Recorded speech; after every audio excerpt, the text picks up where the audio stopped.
Mary Ann Trump would often say that she saw a star quality in Freddie. He would walk into a room and the room would light up. He charmed everybody. But it was always clear to her that Freddie's finest qualities were of little value to their father, who expressed no appreciation for something as ephemeral as winning personality. Welcome to the Adapted Current. I'm Tull from the Irish Politics Newsletter. Here, as always, we've been smarting from Wall Street. I mean, that quote comes from Lucky Loser by New York Times journalists Susan Craig and Russ Buettner. And we are starting part 2 of the biography of Donald Trump by turning our focus to his older brother, Fred Trump Jr. That is rarely spoken about. Is that fair enough to say? He gets some coverage, a little more than Donald's sister Elizabeth, who, as we said in part 1, neither one of us, I think, actually knew existed. He is an important part of the story, so Fred Jr. gets some coverage, particularly as Donald Trump enters politics. I don't think Fred Jr. is spoken about all that much in the Trump family for reasons that will become clear. I think that this is a source of some shame. And in fact, Fred Jr.'s life and the way that he was treated by his family is one of the very, very few things for which Donald Trump has publicly expressed any regret at all, which gives you a sense of how important this story was to him. And it is a story that absolutely changes the trajectory of Donald Trump's life. So when we ended part 1, we discussed the decision by Fred Trump Sr. to send 13-year-old Donald Trump to New York Military Academy. And we noted that was a draconian and, in context, surprising decision to send Trump to a military school where he's going to spend 4 years essentially living as a soldier, and they're very strict and highly disciplined conditions. Donald was, as one of his teachers put it, quote, a little but usually little don't get sent to military school straight away. So we pointed out that there might be another reason why Fred Trump Sr. saw a sudden need for Donald Trump's behavior to change. And as we put it at the end of that episode, that reason is Fred Trump Jr. Let's paint the picture here. Fred is 21 at the time. He's the firstborn son. He was born 1 year after Mary Ann Trump. The federal judge we discussed in part 1, and the source of the quotes we opened with. Why would his behaviour change Fred Sr.'s attitude towards Donald? Well, as Donald is heading off to military school, Fred Jr., usually referred to as Freddie, is beginning his junior year, his third year at Lehigh University in Pennsylvania, which is a fine institution because he failed to get into the University of Pennsylvania, which is Fred Sr.'s dream school for him. And this is not the first time Fred Sr. has been disappointed, and it unfortunately certainly will not be the last. And as we detailed in part 1, Fred Sr. is a traditional man, right? And we see that in how he treats his children, the gender roles that he has there. But his clear desire, according to everybody, this is not up for debate. Fred Sr. wants Freddie to join the family business. And when the time comes, he's going to take over the business, right? This is the way it works. And of course, look, let's be honest, this is the way it should be. The firstborn male child should be the focus of attention, should take over the family business, should get more praise because firstborn male children are more intelligent, more handsome, more compelling, more likable, all that. So you do have to understand where Fred Sr. is coming from here, at least, right? Yeah, well, as an eldest child, I can relate to all that, being more handsome and more intelligent and all that kind of stuff myself. Yeah, of course. And being an Irish Catholic, the first son is meant to inherit the farm. The second son is meant to, take over the pub, the undertakers. And the third son is usually made to become a politician of some sort or something. I don't think Fred Trump Sr. is not Irish Catholic. He is German, as he said, although he pretends to be Swedish sometimes. But I think that's not terribly different from how he sees the roles that his 3 sons are going to play. Because remember, there is Robert, who is 2 years younger than Donald. And yeah, he's a fan of primogeniture, which, look, let's be honest, primogeniture works, right? You look at the British Empire, right? He's probably from that old European mindset where the eldest son inherits everything. And that's the way it was for 1,000 years. And that's the way it was going to go with Trump Sr. is what he wanted for his eldest son also, I think absolutely, yeah. And that's, again, as we said, that's the way it should be. British Empire went away from primogeniture with this woke meritocracy nonsense, and look what happened to him. Collapsed. Yes. Yeah. But in all seriousness, this is very obviously Fred Sr.'s plan, no doubt. The problem is that it becomes clear relatively early that Freddie doesn't really want this. He is not the guy. He gets a boat when he's in his teens. This becomes his huge passion. He loves going on his boat. When he goes to Lehigh, he joins the flying club, which itself tells you how different the world was. I can promise you, when I was going to college, there were not flying clubs, but they have the flying club owns a single engine aircraft that they had purchased after one of the students crashed the previous aircraft and broke both his legs. You could rent it out for a couple dollars an hour, and Freddie starts renting out the airplane, and he is in love. He just loves flying. He's doing it constantly. He gets a reputation as a daredevil. He's constantly taking people out and flying around phone lines and all these sorts of things. So by the time he's 21 and a junior at Lehigh, he has established and no doubt said to his father what his dream is. And his dream is to become a commercial airline pilot. And to make all this perhaps even worse in the eyes of Fred Sr., he has also started to date a woman from Florida. This woman, about 18 months later, will herself join the airline industry. She will become what is known at the time as a stewardess. Now, at least in the States, we call them flight attendants. I don't know. Do you have some weird European word for them, or does that you don't call them air bobbies or some goofy trolley dollies? Is that? Okay. I'm assuming that's not the technical term that's in Aer Lingus employment literature. No, air hostess / trolley dolly. That's a good one. I like that. Well, I think that might be a bit of a slur also. I on both sides, I kind of sensed that was not the respectful one. But Freddie is dating this trolley dolly, woman named Linda Clapp, and according to multiple accounts, she doesn't really measure up to the standards that Fred Sr. and his wife Mary have for Fred Jr. And there is one family source that later says that they refer to this poor woman behind her back as the Florida Cracker. What's Cracker, Vincent? Cracker is a slur along the lines of redneck. Right, okay. But you can argue Cracker is actually like more of an insult, because if you call someone a redneck, there's usually an implication that means that they have like country skills, like they're hunters or they can fix things. Cracker is much more along the lines of what people here might say white trash. Like you're just, you live in the country and you don't really do much and you don't have any money and you don't have any education. It is, it's not something that you want to be saying about your future daughter-in-law. So all around, Fred Jr. seems to be deviating enormously from the path that Fred Sr. wanted him to be on. So this results in the promotion, so to speak, of Donald Trump. And it should be said, I mean, being a pilot back then was quite a glamorous job. Yeah. Pilots today are seen a little bit better than bus drivers, perhaps, even though for all the training and skill that it takes to fly a plane, they don't hold the prestige that they once did. Yeah, in fact, Fred Sr. tells Fred Jr. what you're saying. He says that you're basically a chauffeur in the sky. And Donald Trump, by his own admission years later, jumps in and kind of eggs him on and says, oh, you're wasting your time. And you're right. It is kind of bizarre that they would look at being a commercial airline pilot as some massive disappointment. It's a hugely glamorous business at the time. Mm. It's so glamorous that when Linda Clapp gets a job as a flight attendant, they write an article about it in her local newspaper. Whoa. Now, again, she's a Florida cracker. So, I don't know what else is going on in that town. So it might have been a slow news week, but even so, they write it up. They put a picture of her. There's some pride in the town that a woman from their town is joining the industry, to work on the plane. Yeah. And in most families, if your oldest son was going to be a commercial airline pilot, you would be pretty proud. You would be pretty excited. But no, it's not good enough, and it's not the right path. The fact that Donald is jumping in, and again, this is not family gossip. He himself talks about how he went after Freddie, told him he was, quote, wasting his time and all these things. Donald at the time is like 15 years old, 16, 18, as Fred Jr. and Fred Sr. are fighting over this career. Donald doesn't know this.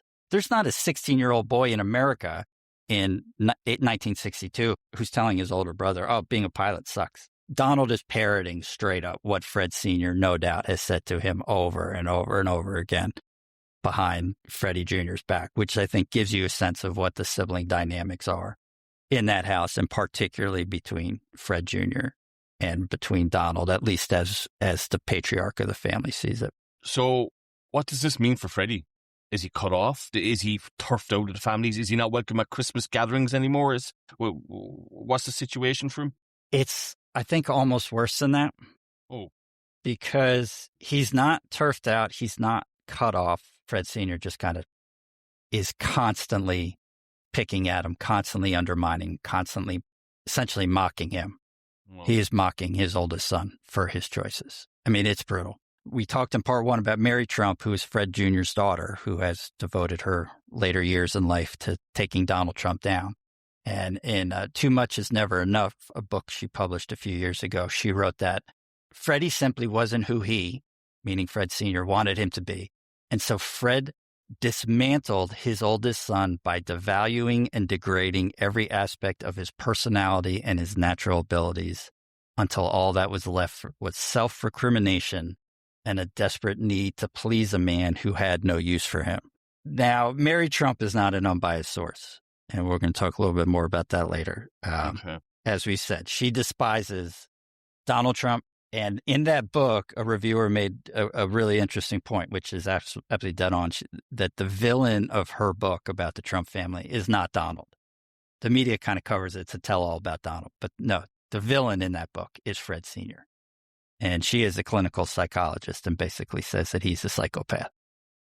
Yeah. And he absolutely does run down his oldest son. He tries to tear his oldest son down for disappointing him. And as we said, by his own admission, Donald absolutely jumps in. They are mocking him as a weak man, as a foolhardy man, as an unserious man for wanting to fly an airplane instead of build an apartment building. Right. And so this is where the mythology of the strong patriarch starts to look less like strength and something more brittle, kind of almost parasitic, because what Mary Trump is describing there is, it's not discipline, is it? It's not high standards. It's not old school toughness. It's, you're mocking your son. And it's dressed up as parenting of some sort, you know? Yeah, I do love that framing.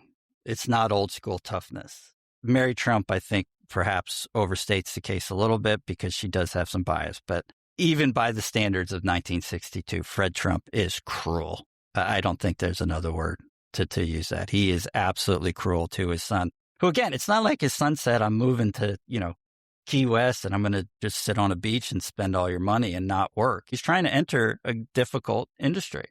He evidently is good at it as well. He has, by multiple accounts, a natural talent for flying. And in 1963, he is accepted into a training program for Trans World Airlines, which is one of the biggest airlines in the country and indeed the world at the time. This is a huge deal. Mary Trump points out that not only did they not accept a lot of people in the program, most of the people they do accept are in the military. Okay. So, if you can get into this program as a civilian, and Freddie has his personal and professional licenses by this point, it's a big deal. So he got into this incredible training program, this flying school, but did he try chance his arm at trying the family business? Did he try it all? I think, I think he does actually give a go of it. This is not the case of a son who just says no to his father. He graduates from Lehigh. While he's in college during the summers, he's doing, menial labor for his father. There's an awful story of him having to paint the room with the door shut in August, and he's nearly passing out from the fumes, but he can't open the door because his father's trying to get around union work rules and save a couple bucks. But he does. He tries. So after he graduates, he proposes to Linda Clapp. We've talked about Donald Trump's story bumping against major trends in American lives, and there's a couple here. When Freddie and Linda get married, Linda has to quit her job as a flight attendant because she's married. All right, okay. The airlines do not allow married women to work for them. Yeah, the Irish civil servants used to make you do the same, would you believe? If you got married, you had to quit your job. If a woman got married, yeah. Yeah. It's the same assumption, right? Once you're married, you're not supposed to be working. You're supposed to be home, right? Yeah, tight to the kitchen sink or the bedroom, whatever the case may be, yeah. Yeah, I mean, that is the dark side of the 50s and early 60s, which we talked about in part one. They get romanticized by people like Trump. This is really kind of mind-boggling. In Pan Am, which is another major airline at the time, even if you didn't get married, they had a retirement age for their flight attendants. Do you know what it was? I don't, but I'm 30. It was 32. Yeah. Right, okay. Yeah. Good Lord.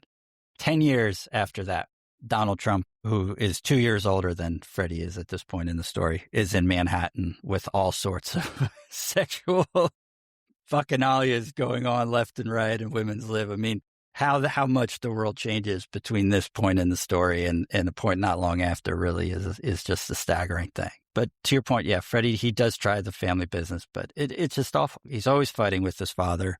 And I think it really boils down to he just doesn't want it. And I think at this point, Fred Sr. is probably starting to figure out that not only does Freddie not want it, but Freddie's just not the right guy. And, you know, to use a word that apparently was used quite often in the Trump household and later quite a bit by Donald Trump himself, Freddie he's not a killer. He's a backslapping, affable, social, nice guy. He is not a killer. He is not a man, as Fred Sr. sees it, who is remotely suited to running a business. Well, particularly the construction industry, okay? It's a cutthroat business. Doesn't matter if that's New York in the 60s or 70s or Dublin in the early noughties where, you know, your property developers springing up and going bang and going bust every 2 minutes. You have to have a ruthless streak in you to succeed. And if you don't have that in the construction industry, you will not succeed. That doesn't matter where you are in the world.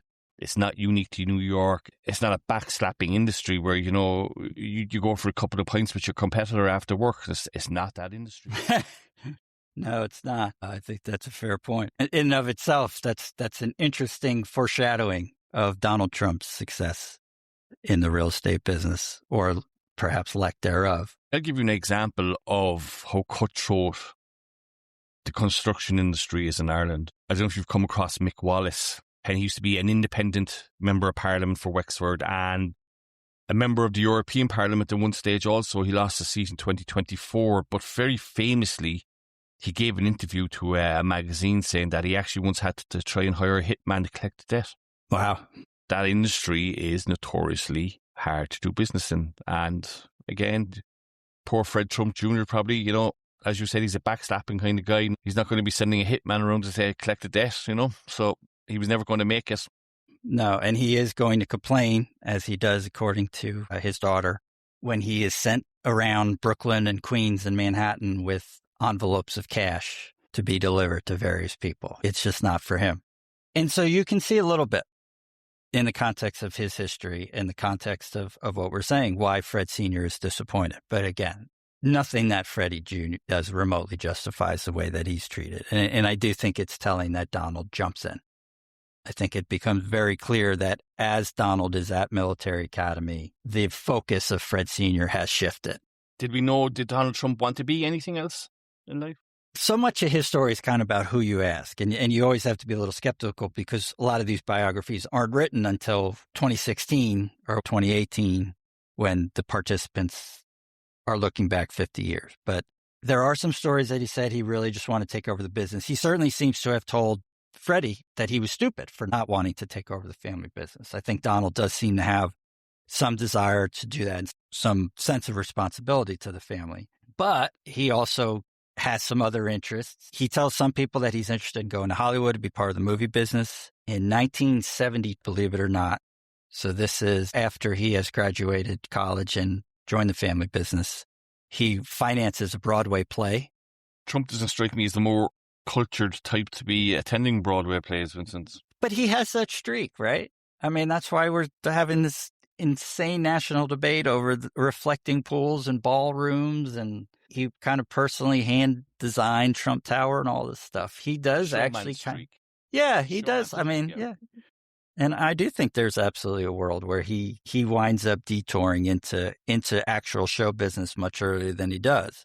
But yeah, 1970, so he's only 24 years old. He gets a producing credit for a comedy called Paris is Out, which is on Broadway, and I think it's mostly a flop. I think it does like 100 shows, something like that. But the sense you get from Donald is that even in his teens and while he's in college, there's probably a little part of him that wouldn't mind trying to do something else. But I think he knows the expectation. I think he knows what the deal is going to be. And I think particularly as he's in college, he has figured out that he's next up, that Freddie Jr. is not going to be it. And in that context, I don't think he has a ton of choice. Freddie, does he pass this TWA course? Does he get his flying wings and all that jazz? The story's a little fuzzy. I believe he does get his wings, but the pressure that's coming from his father and Donald combines with his love of party. When he's in college at Lehigh, he has a reputation as a heavy drinker, and that kind of doesn't stop when he leaves college. There's a 2019 article from the Washington Post, which we're going to talk more about in a bit. It tells the story of Fred Jr., and they cite 3 different people who are in his training program who point to signs of alcoholism. Now, again, this is not a big training program. Okay. So I think that suggests that it was pretty obvious by that point, as he's training for TWA, that his drinking is just kind of out of control. And you can see that the classic stereotypical vicious cycle, right? He drinks too much. His father picks on him, which makes him feel worse. He drinks more and so on and so forth. Then I believe he does get his wings, but he is eventually let go. The head of the Retired Pilots Association says publicly many years later that, it was his drinking. They couldn't, which obviously drinking and flying, even in America in the 1960s when the 2-martini lunch was, the 3-martini lunch was ascendant. Yeah, drinking and flying is a no-no. Essentially drummed out, I think, in 1965 or so. Drinking, obviously, is a coping mechanism to deal with his father's overbearance, I suppose, for his lack of love, lack of compassion for a game he cannot win with his father. There's nothing he can do to please him.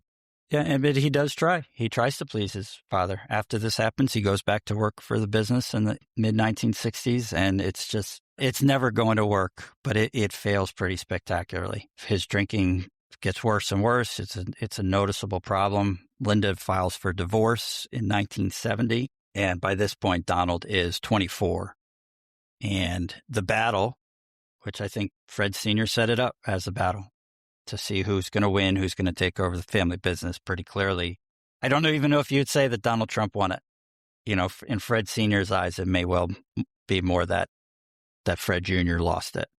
Okay. But from that point on, all of Fred Sr.'s hopes and dreams and plans, they are transferred to Donald, full stop.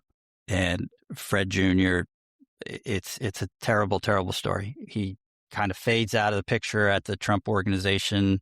People have pointed out that when the company gets covered in the 1970s, he's not even mentioned anymore, even though he still technically works there. And he passes away in 1981. He has a heart attack. He's 42 years old. Essentially, it's believed that the drinking killed him, that the drinking led to all that. He had a portion of his stomach removed because his drinking had been so intensive and things like that. It is all the worst things of a dysfunctional family, a dysfunctional patriarch. At the end, did he leave or was he pushed? Did the alcoholism cost him his job or did the job expose the alcoholism? It probably doesn't matter because the trajectory was there before he even started his pilot training course, I think. And, the alcohol was a coping mechanism. I think what is kind of tragic about the Fred Jr. story, you almost kind of want to call it Shakespearean with the family dynamics. But you can't call it Shakespearean because it's not even dramatic. Like, that's really what jumps out to me. A lot of those stories do have some drama. They have some hope. As far as we can tell, kind of once it goes south, man, there are stories that people tried to get Freddie some help and he just turned them down. Donald has said later, if they tried to put him in rehab, that appears to be either exaggerated or untrue. It's a rough story. It really is. If your sense of worth is controlled by someone who's already decided that you don't measure up, yeah, you can't fill the boots, then success elsewhere is in liberation. It's just another form of failure waiting to be pointed out by your father, isn't it? This is what's going on there. Donald Trump didn't pick up all the worst characteristics in the world of a businessman. He didn't lick that off the floor, as we say in Ireland. He picked it up from observing his father, more than likely, who probably hasn't got enough credit for influencing how his son operates, I think. No, I don't think quite enough credit. Obviously, as Donald Trump became politically famous, people have more closely examined the role of Fred Sr., with some help from the fact that Trump family people keep writing memoirs. Mary Trump wrote hers. Fred III, Fred Jr.'s oldest son, wrote one 2 years ago, although I think literally nobody read it. Well, Vincent, I tell you, there's a quote from him that stood out for me, and he recalled the moment Uncle Donald coldly told him to let his disabled son die. Yeah, that is a brutal, brutal part of the story, which we're going to get to a little bit later. But yeah, there is a coldness, there is a cruelty. And the one thing I think, which is kind of gossipy, but this show's kind of gossipy, right? Yeah. We're specifically doing this to tell the story of Trump's lighter career, let's say. I was going to say lighter side, but lighter side in the context of this story, maybe not. I think one of the lessons that Donald Trump gets from Fred Sr. is the fact that it is not only normal, it is the right thing to do to have favorite children and to focus on the ones who have the most promise. Boy, you can see that in the way that Donald treats Don Jr. and Eric. Oh, yeah. Relative to Ivanka. You do, I guess, have to give Donald a small amount of credit for clearly having a more positive attitude toward Ivanka, which I think his father, just by definition, never would have. There was just in his eyes, there was no way that a girl was going to be the favorite. But yeah, I mean, the fact that Donald pushed Ivanka forward, elevated her husband to among like the most important roles in his entire administration in the first term. I mean, Jared Kushner, who was married to Ivanka Trump, gets sent to negotiate peace in the Middle East. I mean, famously, Donald didn't even show up to Don Jr.'s wedding last month. Yes. Now, there's a joke there about Trump visiting islands for other reasons that we won't make, but and there was a lot of conspiracy theories around Trump not going to that wedding also. So, I mean, who doesn't go to their own son's wedding? Come on, man. You know? Fred Sr., Fred Sr. did go to Fred Jr.'s wedding. Yeah. But Fred Sr. in that position, absolutely. It's not even his first wedding. I don't think Donald has a ton of respect for Don Jr. I think Fred Sr. in the same boat. If Freddie Jr. had gotten divorced and gotten remarried in 1976 at the age of 38, I don't think Fred Sr. would have gone to that wedding. Donald clearly has internalized that lesson. Children are not equal. They have value based on their potential, or however you want to measure it. They can have relative value. And the fact that Donald Trump won in the eyes of his father certainly is something I don't think that you can overstate in terms of how he views the world going forward. But really, most importantly, him winning that battle means that he has his father's wealth and connections at his back in a way that his older brother would have had. And I think that really opens the lane for Donald Trump's life, for his fame, for his career, such as it was as a businessman, for all of that. I think none of that exists if Freddie does not open the lane for him, if he does not allow himself to be pushed out of the way and let Donald become the favorite child, the golden boy, allows him to take what should rightfully belong, as we said before, to the oldest male child. Yes. And I think Donald Trump seems to have idolized his father somewhat, I think. He went through a period of tweeting quotes from his father over the decades and that kind of thing. And the best advice he got from his dad was know everything you can about what you're doing, in quotes. Donald Trump said that? Donald Trump said that. Yes, he said that in 2013. Why? Which seems to make a mockery of the American presidency, quite frankly, at the moment. But it makes a mockery of his father. It's hysterical. Donald Trump knows nothing about it.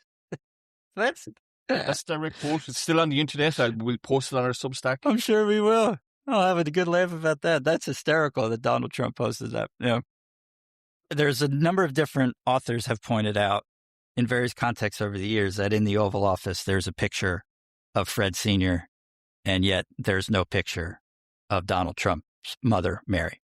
And people have done the psychoanalysis thing about the picture and where it's placed and all that sort of things. But I think he does idolize his father. I think absolutely. And we talked a little bit at the beginning of his story. When Donald is 2.5, his mother gets very sick and she doesn't really give him love. And that's another fun psychoanalysis trope you'll see, right? That Donald doesn't get his mother's love. He needs his father's love. He wins his father's love. He becomes a golden boy. And so he therefore is just devoted to his father for the rest of his life, which is probably strengthened by the fact that his father bails his out repeatedly over and over and over again throughout his adult life. But we will get to that in the next episode. What we're going to do right now is come back to the Donald story. The fact that Freddie lost, Donald takes some lessons from. The lessons that Donald takes change over time, unsurprisingly. I don't think that means he's lying, but one of the lessons he says he takes is that you can never let people take advantage of you, which is interesting because I'm not sure who he thinks took advantage of Freddie Jr. Right. I think the lesson he takes, which it just may have been drilled into his head by Fred Sr., is basically Freddie Jr. is a nice guy, and if you're a nice guy in business, you get run over. You will lose. And then you're a loser, and then daddy won't love you. Well, probably didn't say the last part, but as I alluded to earlier, I think it's the construction industry he's talking about. There's plenty of nice guys in business, famously. Yeah, the alcoholism very clearly has a huge impact on Donald Trump. He famously has never had a drink. He remains a teetotaler to this day, which I still find to be perhaps the most astounding thing about him. He's not a disciplined man. We know that. I think even a lot of his supporters admit that he's not the most disciplined guy in the world. The fact that he has been in situations with alcohol and harder drugs tens of thousands of times and turned it down, a level of discipline I didn't think he was capable. I think it really speaks to the scar that Freddie left on him. And one of the things that really jumps out in Trump's telling, and this is consistent through the years, is Trump talks about how destructive the alcohol was to Freddie's physical features. He talks about seeing his handsome, charming older brother kind of wither away from alcohol over a course of 15 years. And you can kind of feel the pain in that. And in that Washington Post article we referenced before, it is fascinating because they bring up Freddie. And Donald Trump is honest. Donald Trump sounds kind of like a normal human being and a normal president who he says that they made mistakes. He says that he has regrets. And we talked about that. Donald Trump's like number one rule from the day he becomes famous, right? You don't ever apologize. You don't ever say you regret anything. So like for Trump, I think the alcohol it isn't just a substance, it's a symbol. Okay. It's a symbol of what happened to Freddie, obviously. Again, we're just analyzing things. And I think Donald internalizes that lesson completely. Mm-hmm. Not with empathy, I don't think, but at a distance. I don't think he sees his brother's alcoholism as something tragic or complicated. I think he sees it as a failure. Don't be him. I think he sees it as weakness. Yeah. So it's the abstinence in that context isn't healthy living. I suppose it's branding. It's a way of drawing a hard line between himself and the family failure. I think. I think there's some truth to that. He does come to believe that there's something possibly genetic that if he has one drink, like he could wind up that way. There's some fear to it, I think, as well. But yeah, it's particularly when he speaks about it in his kind of middle-age years, his early years in public. There's a little more derision to it. There is a little more of a sense of it as being weakness. Now, I think what you would say in his defense is that's kind of also the societal explanation for it in 1982 or whatever year it is, right? People in the 1980s are not coming out and going, oh, well, alcoholism is a disease that needs to be treated and we need to work with the person affected and show them love and support. No, it is seen by many people as a sign of weakness. And by 2019, it is a striking article to read. It really is in the context of what his public persona has become. Again, both in terms of the fact that he expresses regret, he's much more introspective than he usually is. I mean, this is a guy who got shot in the ear, and like a week later, they were like, "Hey, you got shot in the ear," and he's like, "Yeah, what are you gonna do? I can't stay home and cry about it." Like, I mean, to an almost admirable extent, he has absolutely no introspection. Now, you can get a little ahead of yourself because the one thing about this article, which the writer subtly pointed up front, is that the article was only created because they had a whole bunch of stories from friends of Freddie Jr. Who were setting up an article that was going to be Donald Trump and Fred Sr. were brutal to Fred Jr. And they reached out to the White House for comment. And the White House was like, oh, okay, yeah, we don't really want that article come out. Donald, go talk to the Post and tell them how sad you are, how many regrets you have. So you have to take it with as a political thing, but it is for all the reasons you said. I think it's weakness. I think it's fear. I think it's vanity. The fact that he has said over and over again how horrible his brother looked. I think that is like the biggest fear of him, right? I have a drink. I become an alcoholic. I drink too much. And then I'm not pretty. I'm not pretty anymore. And what you see that way, the teetotalism stops looking like a virtue and starts looking like, an inheritance of some sort, that kind of way. Just another thing passed down from Fred Sr., so. And it's another way that Fred Sr. and Fred Jr. are just complete opposites. They share absolutely nothing in common. So while Freddie is drinking himself to death, Vincent, what's Donald up to at this stage? We left the Donald story when he was 13, heading off to New York Military Academy. He goes to military school. As with so much of his childhood and indeed so much of his life, what he's like kind of depends on the telling. There is a apparently confirmed story that he tried to push somebody out of a second-story window. Sure, we've all done that. Yeah. And I think actually at New York Military Academy, that's not necessarily a joke. The other guy had punched him in the face. I mean, it is a rough place. It is a place that Fred Sr. has sent him to become a killer, right? That is, I think that's absolutely part of why he's there. It is a rough and tumble place. It is a punch or be punched, kill or be killed kind of place. Some people say he was popular. Some people say he wasn't. Some people say he was a successful leader as he got older because it's a military school, you rise the ranks there too, just like you would in a normal military unit. But he does well enough. It is telling that his mentor at the school, who had worked there for decades, would later say that Fred Trump was harder on Donald than any parent he had ever seen. Oh, grief. And you imagine how hard the average military school parent is. They're not there holding their kids' hands when they get there. So Fred is very clearly, as he's in military school, Fred is pushing him. This is the one. Fred Sr. wants Donald to go to the University of Pennsylvania, where Freddie didn't get in, to the Wharton School of Finance. Donald doesn't get there. He has to go to a Catholic school called Fordham. According to one fellow student with the last name Fitzgibbon, Donald told him that he didn't like Fordham because there were too many Italians and Irish. Right. At a Catholic school. Yeah. At a Jesuit school, which, whether the story's true or not, Fitzgibbon says that Trump's basically told him, there's too many Irish Italians here. You're the good one. You know what I mean? But, which is that kind of casual racism that those of us who grew up in the Northeast are quite familiar with. He transfers into the University of Pennsylvania. His older sister would later say in a recorded conversation that he got into the University of Pennsylvania because another student was paid to take his entrance exams. That person's family denied that. We're not clear that's true. The admissions officer at Penn was a family friend of the Trumps. However, that seems to have greased the skids. But he gets into the University of Pennsylvania. He has fulfilled his father's dream. At Penn and indeed at Fordham, as is the case of the military academy, doesn't really stand out. He doesn't even have a picture in the senior yearbook when he graduates. He says later that he was graduated top of his class. You will be stunned to know that is not true. He seems to have been an average student, average socially. He is just kind of there. He graduates in 1968. At the age of 21, he has a degree from an Ivy League school. He is entering a world that is changing at an unprecedented, amazing degree. 1968 is a transformative year for America. He has his degree, and he will head back to New York to join the family business. So, has Fred Trump turned Donald Trump into the killer that he was looking for with his other son? I think the answer at this point is no, not yet. Right. We're doing a multi-part series about Donald Trump's biography, about basically the first, 60-odd years of his life. These are 8 years, and we're just kind of skipping them. And we're doing it because there's nothing to say. His brother is a fascinating story. No, I don't think you can say that yet. He's not disciplined. He's not motivated. He's not a hard worker. He does not graduate top of his class. No, he's not a killer.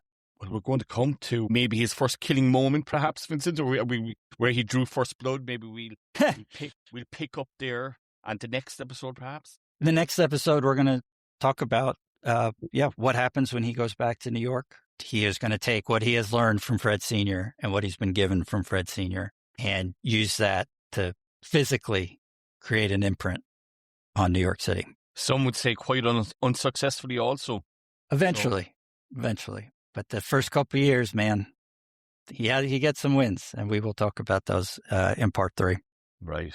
So, Vincent, we're going to pick up on his early career as a businessman in New York City.